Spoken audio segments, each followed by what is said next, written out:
The studio lights buzzed gently overhead as the final segment of the Steve Harvey Show was about to begin. Steve sat in his usual chair, his practiced smile on display, but there was a weariness in his eyes that only a few could see. After decades in the spotlight, lifting others, making people laugh, mentoring the broken, he was tired. Not of people, never of people, but of the weight of always being the strong one. The producers whispered through his earpiece, "Final guest, Steve. Young woman named Karoline Leavitt. She's here for the Unsung Heroes segment." He nodded, sipping his water, bracing for another emotional story. These were his favorite guests, the ones who didn't seek fame, who didn't arrive with publicists or makeup teams, but who changed lives quietly, from the shadows. Still, he wasn't expecting this one to change his. Karoline stepped onto the stage with a gentle smile.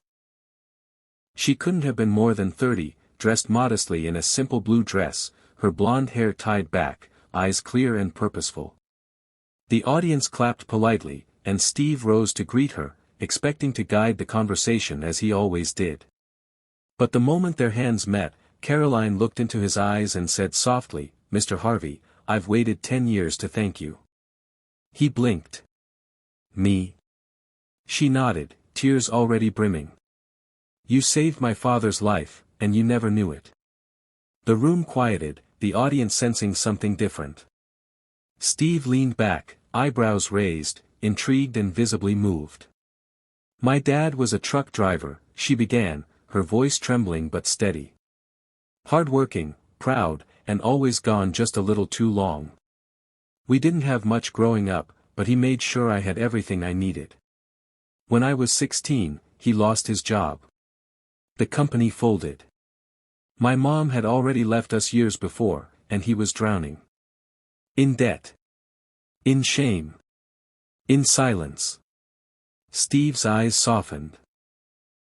He'd seen that kind of silence. Lived it. Then one night, Karoline continued, he came home after a long drive, and he looked different. Lighter.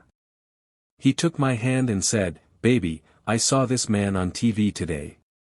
He was talking about second chances, about how it's never too late to be what you might have been." Her voice cracked. "That man was you, Mr. Harvey. You were speaking to some high school dropouts, I think. But my father heard you. Really heard you." He sat on the couch for 3 hours after that, just staring into space. The next morning, he got up and enrolled in a diesel mechanics course. 6 months later, he got certified. A year later, he started his own small repair shop. Steve's hand went to his mouth, eyes glistening. The crowd was hushed, breath held collectively. "He was alive again," she said. "And because of that, so was I." There was a pause, a holy pause, the kind that feels like the world has stopped turning. Then she smiled through her tears. "He passed away last year. A heart attack. It was sudden, and I didn't get to say goodbye. But before he died, he told me that if I ever met you, I had to look you in the eye and tell you that you saved him. Not through money, not through fame, but through hope." Steve leaned forward, his voice barely above a whisper. "I didn't know." Karoline nodded. "You never could have. But you were the light in our darkest tunnel. I'm here today not just to honor him, but to remind you that what you do matters. Even when you can't see the ripples, they're changing lives." Tears slid freely down Steve's cheeks now, and he didn't wipe them away. He let them fall, raw and honest. "You know," he said hoarsely, "I get a lot of awards. A lot of thank yous. But this right here is why I never quit. Even when I wanted to." He stood and embraced her, the applause erupting like thunder, but neither of them moved. It was more than a hug. It was healing passed from one heart to another. But the story wasn't done. Karoline stepped back, reached into her purse, and pulled out a faded, folded letter. "My dad wrote this after he saw your show that night. He never mailed it, but he kept it in his wallet until the day he died. I found it, and I think it was meant for you. Steve unfolded the paper with trembling hands. The handwriting was shaky, masculine, but deeply vulnerable. Dear Mr. Harvey. You don't know me, and I'm not the kind of man who writes letters. But today, you reached into a place I thought was dead. My daughter deserves a father who tries again. Because of you, I will. Thank you for giving me back my fight. I'll make you proud. The camera zoomed in slowly as Steve read it silently. When he finished, he clutched the letter to his chest. You already did, man, he whispered, almost to himself. You already did. The segment ended with no jokes, no fanfare.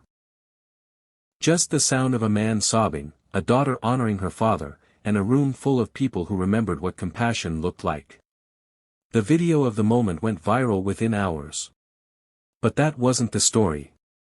The story was in what came afterward. Hundreds, then thousands, of letters poured into the show's studio. Viewers shared their own stories of lives turned around by a moment of kindness, a word of encouragement, or a single person who refused to give up on them. Veterans. Addicts. Single parents. Teenagers on the brink. All inspired by Steve's tears, and Karoline's words. A year later, Steve founded the Ripple Effect Foundation, dedicated to spotlighting and funding everyday heroes who create waves of hope through small, unnoticed acts of kindness. Karoline became its first ambassador. She traveled across America, from small towns in Nebraska to bustling city corners in New York, sharing her father's story and asking people just one question.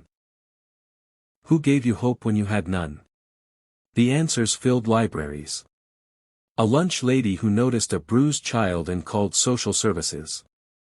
A bus driver who kept an extra coat in winter for kids who didn't have one.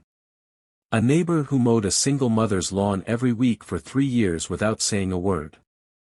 Each story stitched another thread into a growing tapestry of quiet heroism.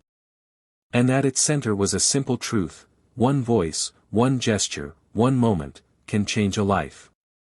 On the first anniversary of the foundation, Steve stood on a stage in Atlanta beside Karoline. She was holding the same letter, now framed in glass. He looked out into the crowd, thousands deep, many holding candles, and said, "You never know who's watching. You never know whose storm your light will calm. Don't ever think kindness is wasted." And for a moment, the world felt smaller. Warmer. Kinder. Because in a world often shouting to be heard, one quiet act of compassion had spoken louder than a million words.